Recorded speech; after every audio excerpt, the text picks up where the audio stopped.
loi, ils ne sont pas des assujettis.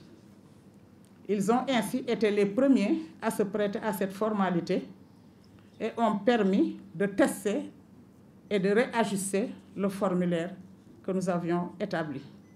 S'agissant de la présidente que je suis, et qui est parfois invitée à aller, dites-lui d'aller déclarer son patrimoine. Je précise que j'ai fait ma déclaration le 21 février 2014, alors que la loi n'existait pas.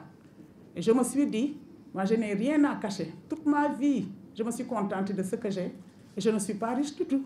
Je n'ai ni villa, ni véhicule, ni rien. J'ai un immeuble que j'ai bâti à partir de prêts bancaires. Donc, et les preuves sont là, tout est vérifiable. J'ai fait ma déclaration depuis le 21 février 2014. Et quand la loi a été votée, je me suis ajustée au nouveau formulaire. Donc, je ne peux pas répondre à tout le monde, mais je vous dis que j'ai fait ma déclaration. Les membres de l'OFNAC ont fait leur déclaration de patrimoine. Nous ne sommes pas des... Moi, je suis assujettie parce que je dirige l'OFNAC. Je suis ordonnateur, même si je l'ai délégué. Les ordonnateurs principaux et leurs délégués, leurs suppléants, sont tous des assujettis. Je suis assujettie. Et à l'OFNAC, tout le monde déclare son patrimoine. Il n'y a pas de problème à ce niveau. Sur un autre plan, le chef de l'État a instruit les assujettis à se conformer à la loi. Les personnes concernées ont commencé à s'acquitter de leurs obligations légales en déposant leur déclaration conformément à la loi. L'autorité a ainsi réaffirmé la position de principe de l'OFNAC, à savoir exécuter cette mission conformément aux lois et règlements. Puisque, en définitive, c'est la loi qui définit qui doit déclarer, le quoi, il doit déclarer quoi, le contenu des déclarations, les biens meubles et immeubles, qui embrasse tout. Le où déposer sa déclaration, le comment faire la déclaration et le rôle de l'OFNAC en matière de contrôle des déclarations. Toute l'aide requise est apportée à l'OFNAC, est accordée par l'OFNAC aux déclarants confrontés pour la première fois à cet exercice. C'est pourquoi ça a été dur au début, mais puisque nous avons maintenu notre position de principe et que le chef de l'État a tranché, tout est calme maintenant, les gens déclarent, mais conformément à la loi. Nous avons mis en place donc un bureau d'appui aux déclarants qu'on appelle BAD. Permettez-moi de saisir cette opportunité pour préciser à l'intention des assujettis que la déclaration de patrimoine, c'est aussi bien le formulaire à remplir que la production de l'ensemble des pièces justificatives prévues par la loi à l'appui des informations fournies, ainsi que la communication des avoirs bancaires, des assurances vie et de la valeur vénale des biens qui sont déclarés. Nous ne demandons à personne l'origine de ces biens. Nous souhaitons que la déclaration soit sincère, exhaustive. Nous sommes au Sénégal. Les gens peuvent toujours écrire pour dire est-ce que telle personne a déclaré tel bien. Nous recevons des informations comme ça. Donc j'invite les uns et les autres à faire des déclarations exhaustives et sincères. Relativement au nombre des déclarants, je voudrais souligner que le rythme auquel M. le Premier ministre transmet régulièrement les listes des personnes concernées nous a permis de démarrer la constitution de notre base de données assujetties. Je voudrais rendre hommage aussi au Premier ministre qui, tous les jours, m'envoie des listes. Puisque, comme je vous l'ai dit, ce sont les responsables d'organismes publics et les ministres qui doivent dire qui sont les assujettis au sein de leur organisme ou de leur ministère. Nous allons faire des contrôles, bien sûr. Nous allons faire une mission de constitution de la base de données assujetties. Donc, mais déjà, le Premier ministre nous envoie des listes et là, nous sommes en train de constituer la base de données des assujettis. Il y a lieu de rappeler que le Sénégal n'est pas le seul pays en Afrique à avoir mis en place un système de déclaration de patrimoine. Et le Sénégal doit tout faire pour éviter de perdre son leadership en matière de mise en place d'un dispositif de déclaration. Mesdames et messieurs, l'objectif principal de la déclaration de patrimoine est de prévenir l'enrichissement illicite par la maîtrise de l'évolution du patrimoine des personnes impliquées dans la gestion des affaires publiques. C'est aussi un moyen efficace de recouvrer des avoirs dérobés, mais aussi de protéger les assujettis en les mettant à l'abri d'accusations erronées. Face à la lutte contre la corruption, dit un slogan de l'OFNAC, nous sommes tous concernés et tous engagés. Les autorités politiques, les structures de contrôle, les organisations de la société civile, les partenaires techniques et financiers ainsi que les citoyens doivent tous faire front aux côtés de l'OFNAC pour opposer une réaction efficace à la fraude et à la corruption. Les fraudeurs, les corrompus et les corrupteurs travaillent en réseau. C'est la raison pour laquelle nous devons rester solidaires et travailler en parfaite intelligence pour réussir ce pari. Cela se voit. Le combat contre la corruption est fondamentalement une bataille pour l'émergence de nouvelles valeurs.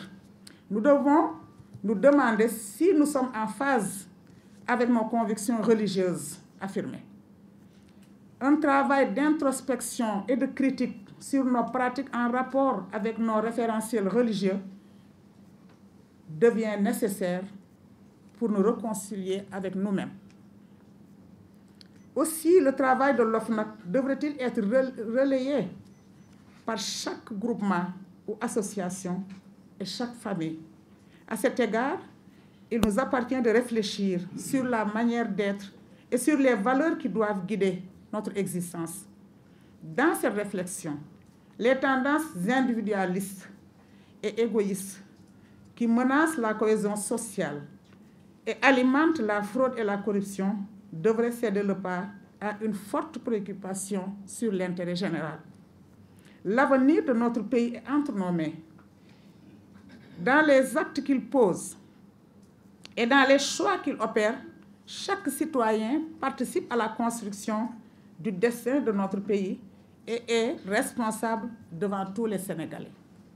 C'est pourquoi nous vous avons invité aujourd'hui pour bâtir ensemble, dans une démarche proactive et inclusive, un premier plan stratégique 2015-2017 qui devrait être articulé autour des domaines d'intervention stratégique ci-après. Conformément aux conventions suscitées, aux conventions auxquelles le Sénégal est parti, et conformément à la déclaration de Jakarta, notre premier domaine d'intervention stratégique, c'est la prévention et la mobilisation sociale. Puisque nous pensons qu'il faut agir sur les comportements, agir sur les cultures. Nous comptons beaucoup sur les acteurs culturels à ce niveau. Deuxième domaine d'intervention stratégique ou axe stratégique, les enquêtes et les investigations, les audits et les vérifications. Troisième domaine d'intervention stratégique, la réception et le traitement des plaintes des usagers, personnes physiques ou morales. Quatrième domaine d'intervention stratégique, la réception, le contrôle et la conservation des déclarations de patrimoine. Cinquième domaine d'intervention stratégique, la recherche-action. Sixième, la bonne gouvernance stratégique et opérationnelle. Septième, le réseautage et le recouvrement des avoirs dérobés dans le cadre de la coopération internationale. Nous n'avons pas pour mission de recouvrer ces avoirs, nous ne sommes pas des comptables, mais nous allons aider les services de l'État, les accompagner pour recouvrer les avoirs qui sont dérobés. Huitième domaine d'intervention stratégique, c'est le système d'information, qui, pour nous, ne sont pas un processus support, mais un cœur de métier. Enfin, neuvième domaine, la communication. On me demande de me taire, mais je ne peux pas me taire, puisque si je me tais, je ne parle pas aux Sénégalais. Ce que je suis en train de dire, je devais vous le dire, je dois vous le dire. Et les principes de Jakarta ont prévu, ces principes ont prévu un paragraphe de la communication avec le public et de la mobilisation du public. Puisque si je me tais, on va faire de la désinformation pour dire l'OFNAC n'a pas le droit de faire des enquêtes, l'OFNAC fait ceci, la présidente n'a qu'à se taire et tout. Je vais me taire après puisque je vais avoir un conseil en communication. Et Modignan est là aussi, connu au niveau de la société civile pour son combat, pour la bonne gouvernance. Il est mon porte-parole. Après cette communication, je vais me taire en attendant le rapport public. Mesdames et messieurs, distingués invités, vous comprendrez aisément la forte présence de nos éminentes autorités religieuses dans cette cérémonie. Elles sont à l'avant-garde du travail d'éducation et de formulation de la conscience morale des citoyens. Elles sont pour l'OFNAC des alliés et des partenaires stratégiques incontournables. Je ne saurais terminer sans réaffirmer toute ma gratitude pour la confiance que le chef de l'État, le président Macky Sall, a bien voulu placer en l'OFNAC, en lui confiant la lutte contre la fraude et la corruption et en ajoutant la réception, le contrôle et la conservation des déclarations de patrimoine. Il faut faire confiance à une institution pour lui confier tout ça. Et nous nous engageons à faire ce travail avec professionnalisme, puisque les déclarations ne sont pas publiées, nous allons les garder secrets et nous avons le dispositif qu'il faut. Je décerne une mention spéciale au programme des Nations Unies pour le développement PNUD, qui a financé cet atelier et qui a offert à l'OFNAC un véhicule pour les missions d'enquête et d'investigation, mais aussi pour les missions de sensibilisation, d'information, de communication et de déclaration de patrimoine, puisque nous comptons, compte tenu du fait que l'acte 3 de la décentralisation a opéré une décentralisation assez importante, nous comptons aller dans les régions et aider les assujettis de ces régions à faire leur déclaration sur place. C'est notre ambition. C'est pourquoi nous avons besoin vraiment de moyens pour le faire. Je voudrais également faire mention spéciale à l'USAID PGP qui nous a accompagnés dans le financement d'importants programmes de renforcement des capacités. Rendons hommage aussi à la délégation de l'Union européenne qui est en train de nous accompagner et qui est en train de faire avec nous, d'élaborer le devis programme, donc les procédures qu'il faut suivre pour bénéficier d'un financement de l'Union européenne. La Banque mondiale n'est pas en reste, elle s'est manifestée, elle nous accompagne, elle a donné son accord de principe et nous a même annoncé une enveloppe qui sera mise à la disposition de l'OFNAC. L'ambassade des États-Unis aussi et le bureau du département d'État de la justice américaine qui nous appuient, qui nous accompagnent. J'apprécie leur soutien. Mesdames et messieurs, pour conclure, j'ai trop parlé, j'ai trop dérangé, mais je vais conclure. Pour conclure, je voudrais encore une fois affirmer notre engagement à combattre résolument la corruption, bien sûr avec l'appui de tous. L'OFNAC invite tous les citoyens à s'indigner.